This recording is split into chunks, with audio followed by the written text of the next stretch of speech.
Muy bien, hermanos, vamos a entrar en esta parte del mensaje que tenemos para hoy, con la ayuda del Señor. Y siempre repito esto porque es necesario. Estamos llevando una serie de sermones expositivos cada domingo a través de las cartas del apóstol Pablo, especialmente a los Corintios. Y ya vimos la primera carta con mucho material interesante que el Espíritu Santo dejó para nosotros desde que se fundó la iglesia. Y estamos ahora con la segunda carta del apóstol Pablo a los Corintios, así que prepare su Biblia. Y hoy estamos tratando el capítulo 11. Hace 8 días habíamos quedado en ese capítulo, en el versículo 15. Hoy continuaremos con ese capítulo 11 de Segunda de Corintios, a partir del versículo 16 en adelante hasta terminar con la ayuda del Señor. Ahora nosotros queremos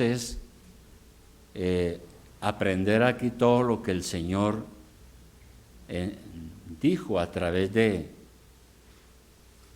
apóstol sobre cómo deben ser las iglesias, cómo debe ser su organización, su administración, cuáles deben ser nuestras relaciones, cómo se practican los dones espirituales, cuáles son las verdaderas virtudes del Espíritu Santo que tenemos que practicar para ser verdaderos miembros del cuerpo de Cristo. Y todo eso que hemos visto. Entonces, vamos a continuar a partir del versículo 16, vamos a ir leyendo poco a poco a medida que vamos disertando sobre el particular. Recordemos que la membresía de la iglesia de Corinto, una iglesia que fue fundada casi 2000 años atrás, por allá años 53 al 53 después de Cristo. Esa iglesia la fundó el apóstol Pablo. Corinto era una ciudad muy pagana, terriblemente idólatra. Todos los pecados estaban a la orden del día. Y no sin exageración, alguien dijo que nuestro mundo va para allá también, tristemente. Estamos viendo un renacer del paganismo. Y todos estos vicios están aquí, revelados en esta carta que el Espíritu Santo dirigió a través del apóstol Pablo a la iglesia. De manera que esa iglesia de Corinto estaba compuesta de gentiles, o sea, los que no eran judíos, y judíos, que estaban dispersos sobre todo el imperio romano. Ahora, los líderes de la iglesia, porque la iglesia pues se fundó y empezaron a haber líderes, empezaron a haber pastores y toda la organización que se le dio de acuerdo a la guía apostólica. Los líderes de ascendencia judía tenían mucho poder y conocimiento, y eso los llevó a ser muy orgullosos. Además de que algunos estaban muy apegados a las tradiciones religiosas. Así que era una iglesia en plena formación, en plena madurez, pero con muchos problemas, era esta iglesia. Dice el apóstol aquí que los falsos apóstoles, los falsos pastores y maestros se gloriaban de sí mismos. Esa palabra gloriarse es muy usada en esta traducción. Recordemos que también hay muchas traducciones de la Biblia. Todas dicen lo mismo en esencia, pero usan a veces palabras diferentes. Y por eso esta Reina Valera usa la palabra gloriarse. Esa palabra es muy usada. Sin embargo, podemos usar un sinónimo, es decir, otra palabra que signifique lo mismo, pero sea más entendible. Así que vamos a usar la palabra jactancia. que es lo mismo. Entonces decimos que una persona se gloría de sí mismo o se jacta de sí misma. Es lo mismo. ¿Cómo es una persona jactanciosa? Es una persona farolera, creída, le gusta llamar la atención. Así eran estos líderes de la iglesia de Corinto, que no habían madurado espiritualmente. Eran jactanciosos. Ahora, leyendo ahora sí el versículo 16, vamos a dar lectura, versículo 16 al 17, dice lo siguiente, en su discurso el apóstol: otra vez digo, que nadie me tenga por loco, o de otra manera recibidme como a loco, para que yo también me gloríe un poquito. Lo que hablo no lo hablo según el Señor, sino como en locura, con esta confianza de gloriarme. Aquí entonces hay otra palabra complicada, ¿no? Es una palabra griega que es afrón y que significa tonto o sin razón. Y la han traducido con un significado muy fuerte, loco, es lo que está diciendo Pablo, ¿no? Es fuerte. Pero el significado, ¿cuál es aquí? Siguiendo el verdadero origen del griego, ¿no? De que realmente lo que quiere decir Pablo es que lo que está diciendo aquí es recíbame como un tonto, algo así parecido, ¿no? El significado aquí es de alguien que arma sus ideas sin lógica y sin razón. Hay personas que poco piensan, hablan rápido y hablan disparates a veces. No tanto porque están locos de remate, sino porque son un poco ilógicos en lo que dicen, no tienen coherencia en lo que dicen. Así que el apóstol Pablo lo que les quiere decir es, bueno, ya que ustedes piensan y actúan sin sentido, como tontos, permítame entonces a mí también hablar sin sentido y jactarme como ustedes. Esas es en otras palabras lo que está diciendo el apóstol. Y entonces lo primero que dice es, ustedes se jactan según la carne, le dice a la iglesia, ¿no? A los que estaban en ese problema. Versículo 18, puesto que muchos se glorían o se jactan según la carne, también yo me gloriaré, también yo me jactaré, pensando en el término jactancia. Ahora, lo paradójico o contradictorio era que esta iglesia estaba aceptando a estos falsos apóstoles, mientras que Pablo, que lo único que buscaba era el bien de ellos, lo estaban rechazando. Es la paradoja, ¿no? El verdadero apóstol estaba sufriendo el rechazo y los falsos apóstoles estaban teniendo acogida en la iglesia. Estos líderes judíos buscaban con su doctrina no llevar a la iglesia al conocimiento de la gracia de Dios, sino esclavizarlos bajo el legalismo. El legalismo. ¿Qué es el legalismo? El legalismo le da más importancia al cumplimiento de la ley que a la gracia de Dios. Piensan que la salvación se gana es cumpliendo estrictamente reglas, ceremonias, normas y todas estas cosas. Son estrictos, así eran los fariseos, ¿no? Sin embargo, nadie ha cumplido perfectamente la ley de Dios. Solamente el Señor Jesucristo cumplió la ley de Dios perfectamente y la cumplió por nosotros. Por eso nosotros no podemos ser tan legalistas, ¿no? Tan pegados a las cosas a veces, porque somos humanos y pecadores y necesitamos del perdón y la gracia de Dios. Hay que tener claro eso. Ahora, una característica de las sectas falsas y de sus enseñanzas es que llevan a la gente a la confusión y a la esclavitud. Ese es el problema. Por eso aquí, ya lo leímos, él dice en el versículo 20, vamos a leer nuevamente ese, ya lo leímos, el 20, dice el apóstol, ustedes toleran si alguno los esclaviza, si alguno los devora, si alguno toma lo vuestro, si alguno se enaltece, si alguno os da bofetadas. Claro, no es literal, pero Pablo dice que esos falsos pastores y maestros que habían allí esclavizaban a la iglesia, la devoraban, la bofeteaban y todas estas cosas. Entonces, ese es el problema de las enseñanzas falsas y de las sectas. Una religión falsa siempre hace esclavos. Solo el cristianismo verdadero deja perfecta libertad. Aquí nosotros no obligamos a nadie.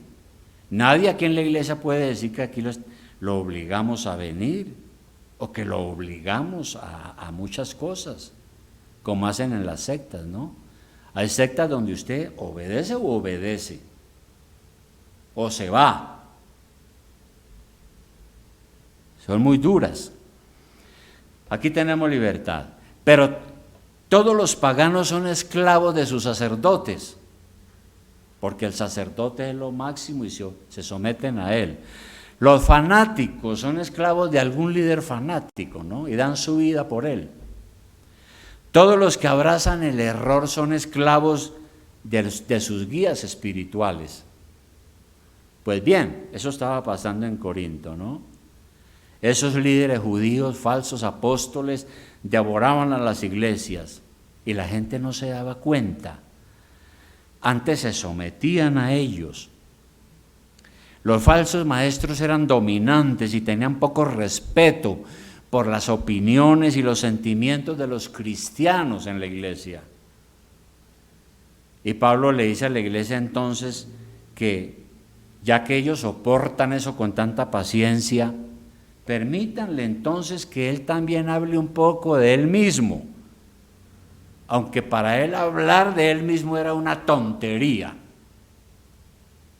Pablo no era de los que andaba diciendo yo soy el gran apóstol, Jesucristo me llamó a mí, yo soy esto y soy aquello. No, a él no le gustaba hablar de esas cosas.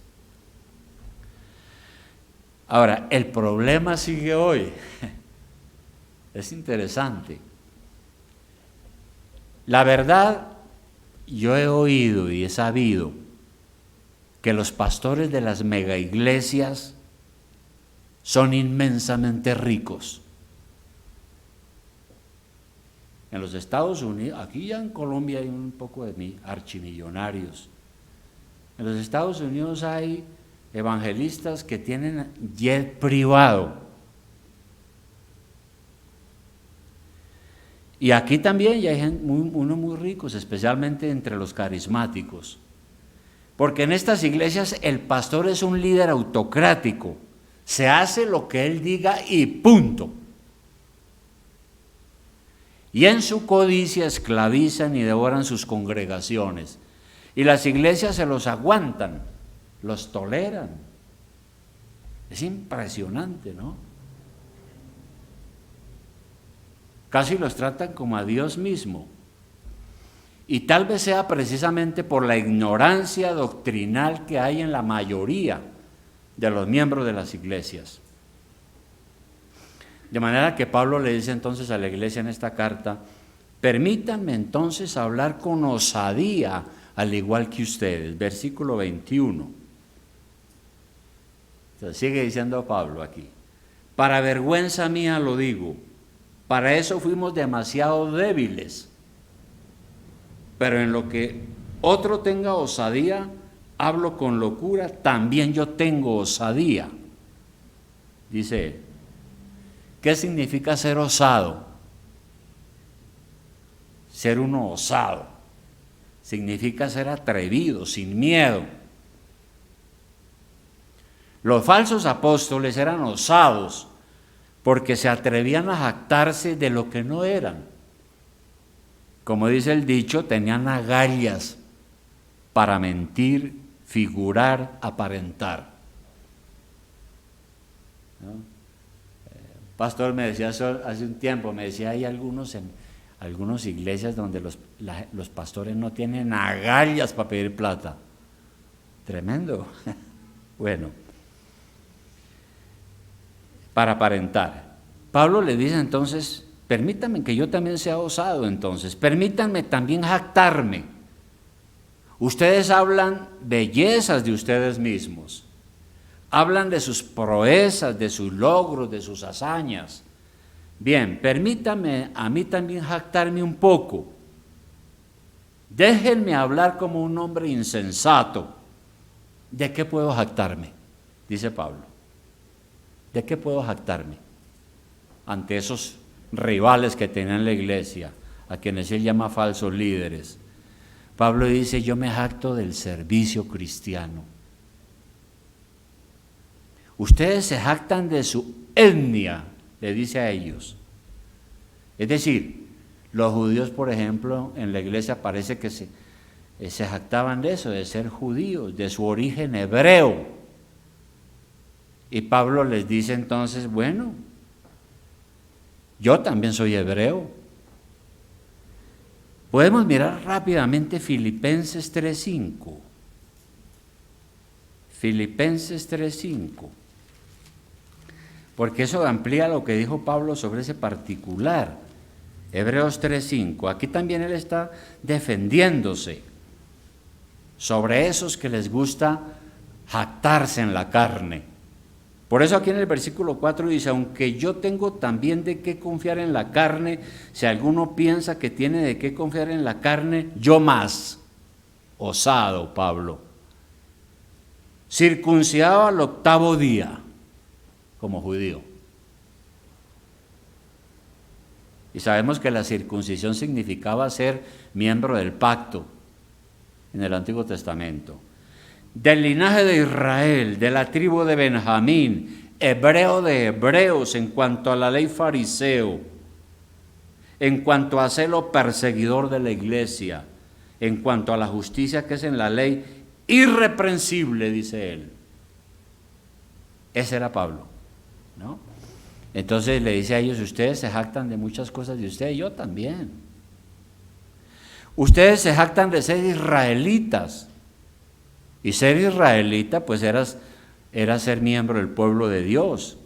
Él dice también, yo soy israelita. No pueden reclamar superioridad en eso sobre mí. Ustedes se jactan de ser hijos de Abraham, les dice Pablo a ellos. Ustedes se jactan de ser hijos de Abraham. Pues yo también, como leemos aquí en el versículo 22. Vamos a leerlo, dice, ¿son hebreos? Yo también. ¿Son israelitas? Yo también. ¿Son descendientes de Abraham? También yo. Le dice a ellos. Ellos en la iglesia decían con orgullo que eran descendientes directos de Abraham y por lo tanto herederos de la promesa que Dios le había hecho a Abraham. Recordemos que en Génesis capítulo 12, versículo 1, ¿cuál fue esa promesa que Dios le hizo al pueblo de Israel? En Génesis 12, versículo 1, cuando Dios llamó a Abraham. En el 1 dice, pero Jehová había dicho a Abraham, vete de tu tierra y de tu parentela y de la casa de tu padre a la tierra que yo te mostraré. Y haré de ti una nación grande y te bendeciré, y engrandeceré tu nombre y serás bendición. Bendeciré a los que te bendijeren y a los que te maldijeren maldeciré, y serán benditas en ti todas las familias de la tierra. Entonces los judíos se sentían orgullosos de ser hijos de Abraham. Y Pablo le dice, yo también soy del linaje tan puro como, porque soy hebreo, también soy hijo de Abraham. Aquí tampoco ustedes tienen ningún derecho a ser superiores. ¿En qué me aventajan? En nada. Entonces Pablo dice, ahora les voy a decir de qué puedo jactarme. Ustedes me han obligado a eso. Yo me jacto de mi servicio a la causa de Cristo. Probablemente algunos de esos falsos apóstoles vivían en Corinto muy cómodos. Tenían sus buenos negocios porque era una ciudad comercial y próspera. Pero esos creyentes en la iglesia que eran inmaduros no habían pagado ningún precio sirviendo a Cristo. Nuestro Señor pagó un gran costo para salvarlo a usted. Y hablando del discipulado, nuestro Señor dijo en alguna ocasión en Lucas 14, vale la pena recordar esto, Lucas 14, versículo 28. Lucas 14, 28.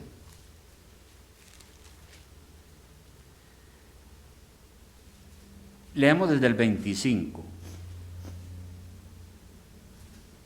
27, para no entrar en explicaciones. Dice, y el que no lleva su cruz y viene en pos de mí no puede ser mi discípulo.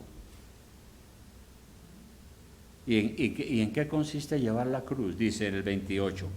Porque ¿quién de vosotros queriendo edificar una torre o una casa o un edificio, no se sienta primero y calcula los gastos a ver si tiene lo que necesita para acabarla?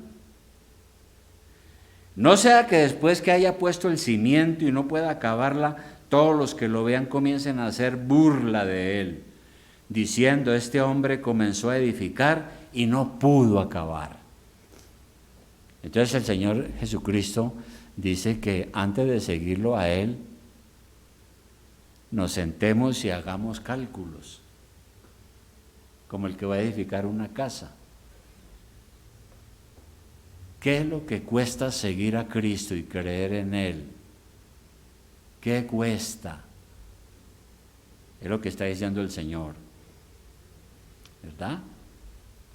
Ahora, algunos piensan que el ministerio del pastor es un trabajo muy cómodo. Hace unos años alguien decía, digo yo perversamente, ¿no? Decía, uy, no, pero el pastor sí, cada predicación vale tanto según él, porque el sueldo que gana dividámoslo por 4.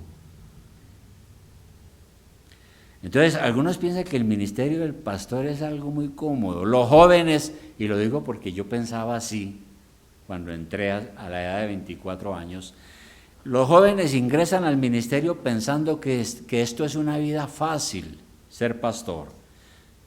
Y cuando ven los televangelistas en la televisión, archimillonarios y toda esa gente con multitudes y viviendo muy bien, ellos dicen, no, qué vida tan buena la del pastor. Entran al ministerio, pero con el tiempo se dan cuenta que tienen una idea equivocada del servicio cristiano y entonces desertan. Se retiran. Muchos de los que estudiaron conmigo en el seminario no están en el ministerio hoy. Judas Iscariote respondió al llamado del Señor a ser apóstol. Así que él predicó el evangelio, sanó enfermos, echó fuera demonios. Pero con el tiempo se decepcionó y empezó a pensar, yo creía que esto era mejor.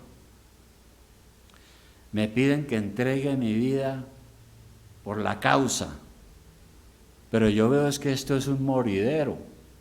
¿Qué estoy recibiendo? Porque Judas Iscariote no estaba pensando en seguir al Señor y pagar el costo, sino en otras cosas.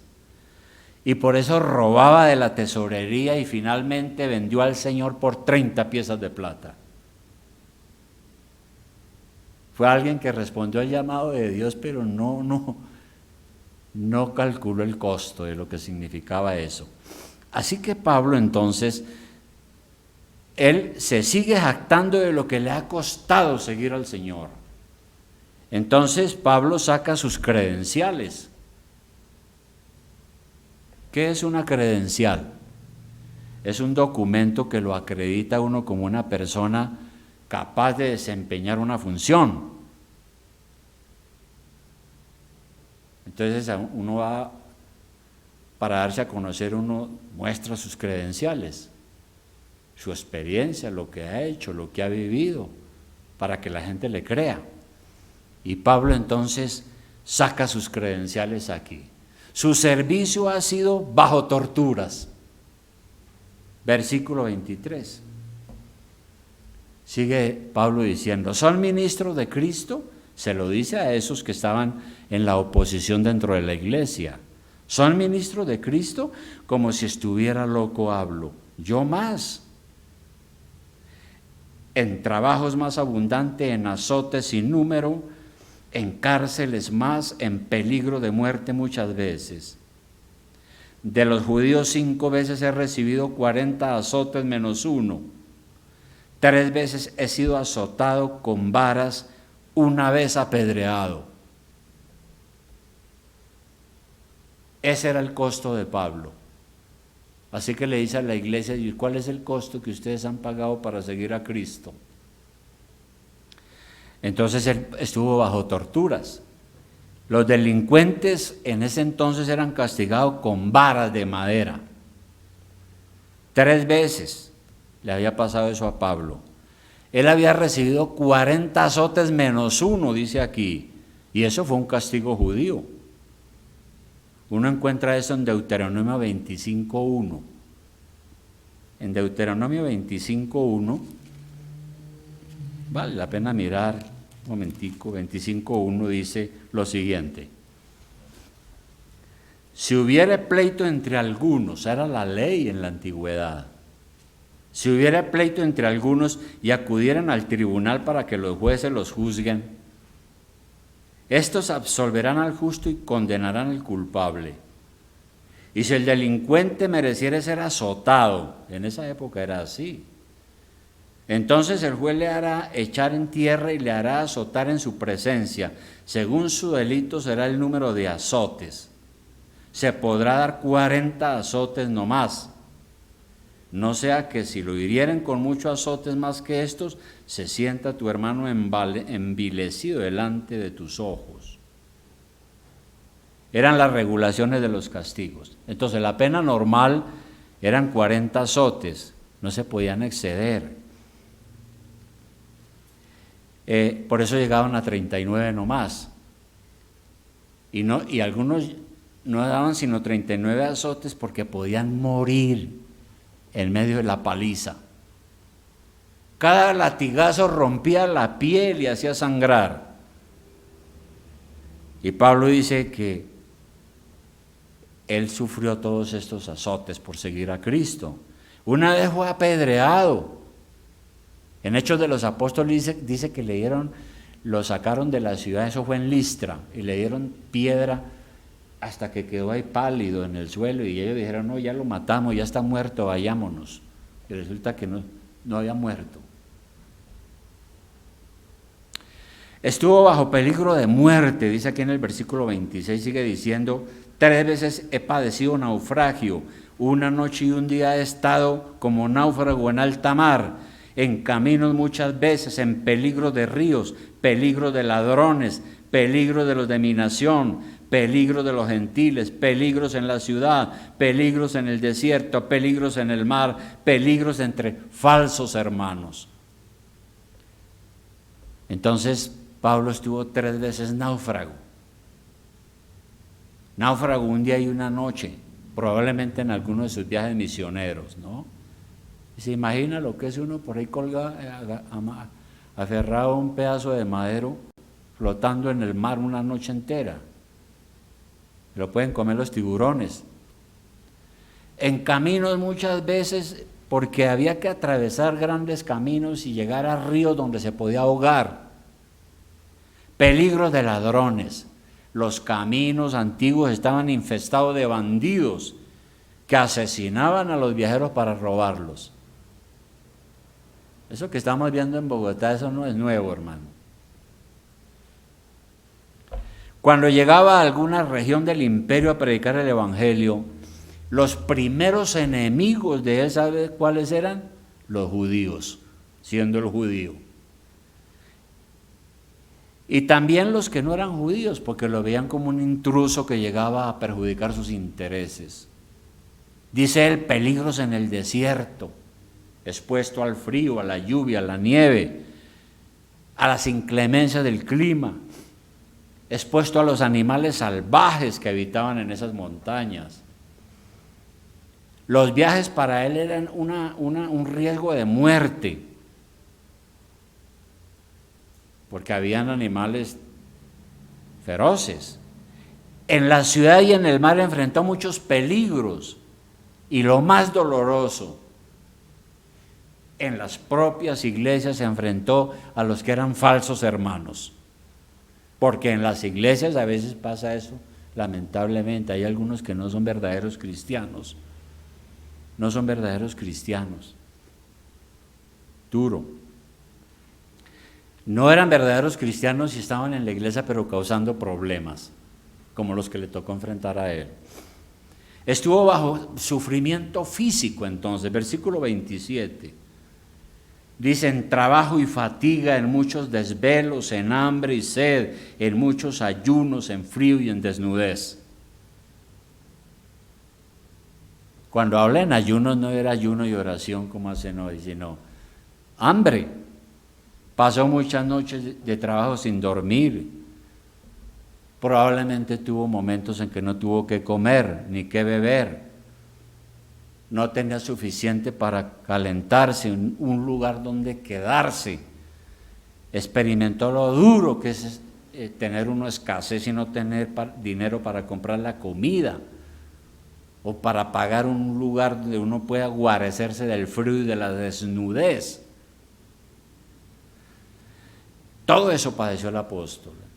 Y a eso se le sumaba la preocupación por las iglesias, porque él era un hombre de Dios que amaba las iglesias. Versículo 28. Dice, y además de otras cosas, lo que sobre mí se agolpa cada día, la preocupación por todas las iglesias. ¿Quién enferma y yo no enfermo? ¿A quién se le hace tropezar y yo no me indigno? Si es necesario gloriarse, me gloriaré en lo que es de mi debilidad. Cada día él oraba por sus hermanos de la iglesia, ¿no? La enfermedad de algún hermano en la iglesia era su enfermedad. Los problemas de los hermanos eran sus problemas. Le preocupaban los débiles en la fe, que no fueran engañados. Todo eso, él sufría por las iglesias. Y parece que tuvo también persecución política, porque fue sacado de la ciudad por orden del gobierno. En el versículo 32 dice, 31, el Dios y Padre de nuestro Señor Jesucristo, quien es bendito por los siglos, sabe que no miento. En Damasco, el gobernador de la provincia del rey Aretas guardaba la ciudad de los damasenos para prenderme. Entonces estaba toda la guardia de la ciudad buscándolo. En la salida de la ciudad buscándolo a ver a quién, si en la noche salía para matarlo y apresarlo. Y fui descolgado del muro en un canasto por una ventana y escapé de sus manos. Las ciudades tenían muros. Y parece que lo metieron en un gran canasto y con una soga, me imagino, lo bajaron por el muro de noche para que escapara y no fuera asesinado por orden del gobernador. Todo eso. Entonces, mire, hermanos, ¿de qué nos jactamos nosotros hoy en día? ¿De qué nos gloriamos? ¿De qué se jacta usted, hermano? ¿De su origen familiar? Nosotros aquí en esta sociedad clasista y elitista, uno a veces ve que aquí hay una familia de abolengo que ellos flotan, ¿no? Y no quiero mencionar esos apellidos.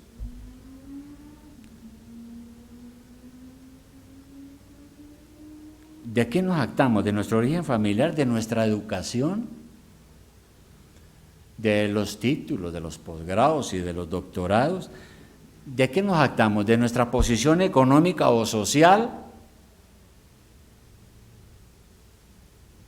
Para el apóstol todos sus logros humanos eran un montón de basura, dice él, si no servían para glorificar a Cristo y servir a la iglesia.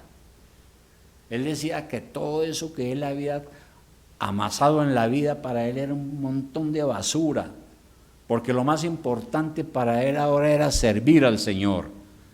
Nada era más valioso que su conversión a Cristo. Eso era más valioso que todo. Y Pablo dice que su vida empezó a tener sentido desde que conoció al Señor Jesucristo como su Salvador personal. Y yo creo que no solo él, sino nosotros también. Realmente mi vida empezó a tener sentido desde que conocí a Cristo como mi Salvador personal.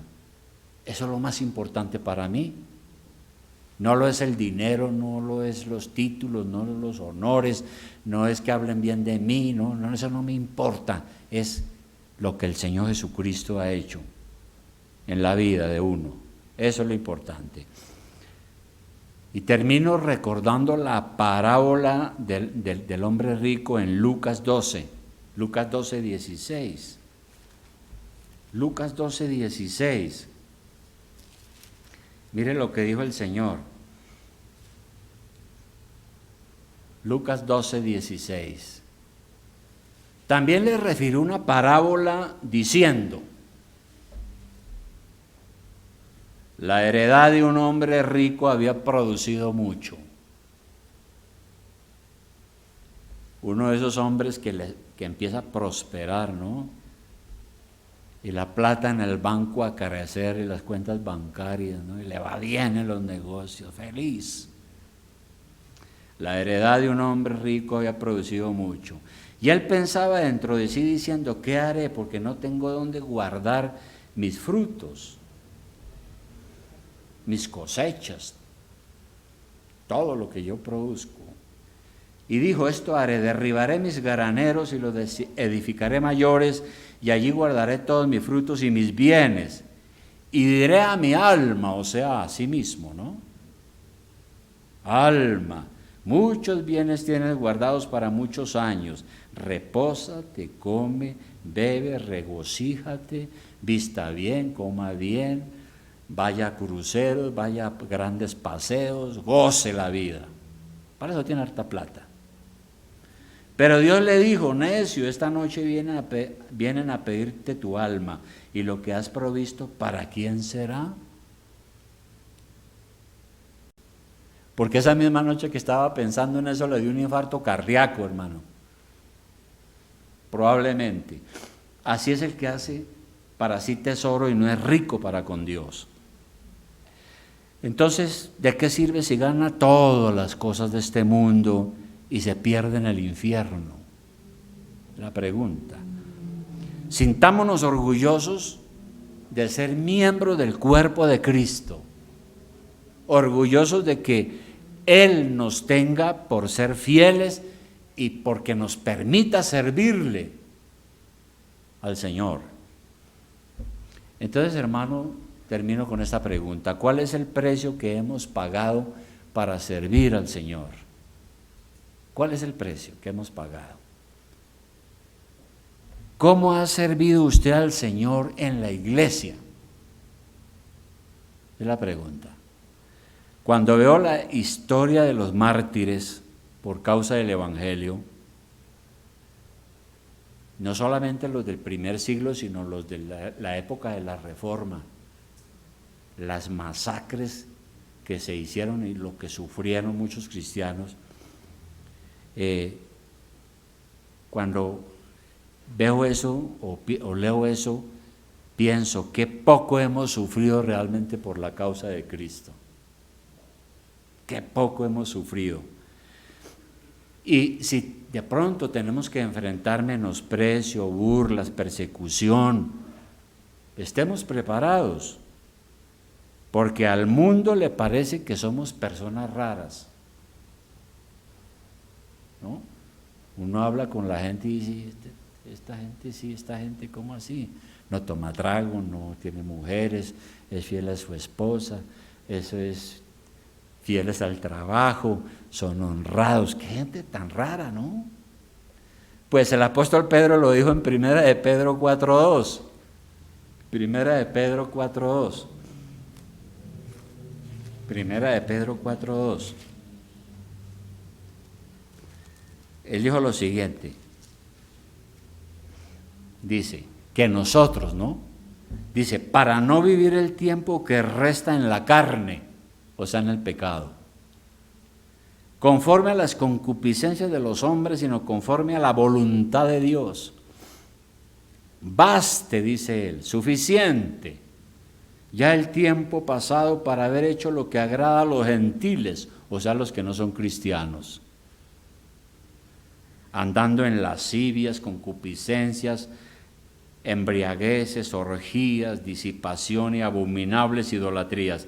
A estos les parece cosa extraña que vosotros no corréis con ellos en el mismo desenfreno y de disolución y os ultrajan. No, porque los inconversos dicen que somos un poco de tontos, que nos lavaron el cerebro y que estamos ahí esclavizados. Bueno, de pronto algunas iglesias hagan eso, pero entonces, ¿cuál es el precio que hemos pagado por servir al Señor? ¿Cómo estamos sirviendo al Señor en la iglesia? Examínese usted, hermano, y piense en esto. Vamos a orar.